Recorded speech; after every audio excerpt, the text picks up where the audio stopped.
Praise the lord. ప్రభువైన యేసుక్రీస్తు వారు ఈరోజు మనకు అందిస్తున్నటువంటి వాగ్దానం యోవేలు 1వ అధ్యాయం 14వ వచనం. ఉపవాస దినము ప్రతిష్ఠించుడి. రైతులారా విచారించండి.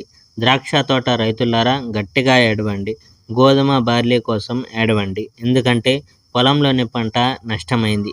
ద్రాక్ష వలలు ఎండిపోయాయి. అంజూరపు చెట్లు చస్తుంది.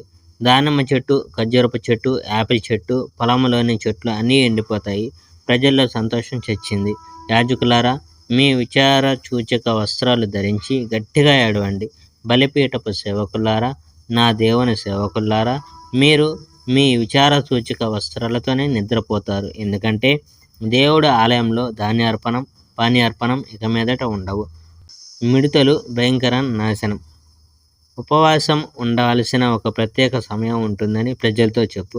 ప్రత్యేకమైన ఒక సమావేశం కోసం ప్రజల్ని పిలువము. దేశంలో నివసిస్తున్న నాయకులను, ప్రజలందరినీ సమావేశపరచు. నీ దేవుడైన యెహోవా ఆలయానికి వారిని తీసుకుని వచ్చి యెహోవాకు ప్రార్థించండి, దుఃఖపడండి. ఎందుకంటే యెహోవా ప్రత్యేక దినం సమీపంగా ఉన్నది. ఆ సమయంలో సర్వశక్తిమంతుడైన దేవుని దగ్గర నుండి శిక్ష ఒక దాడిలా వస్తుంది. మన ఆహారం పోయింది. మన దేవుని ఆలయం నుండి ఆనందం, సంతోషం పోయాయి. మన విత్తనాలు విత్తాం, కానీ ఆ విత్తనాలు ఎండిపోయి చచ్చి మట్టిలో పడి ఉన్నాయి.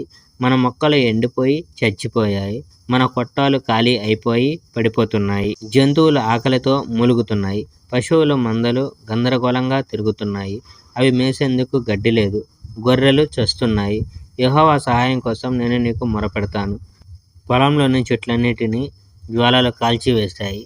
అడవి జంతువులు కూడా నీ సహాయం కావాలి.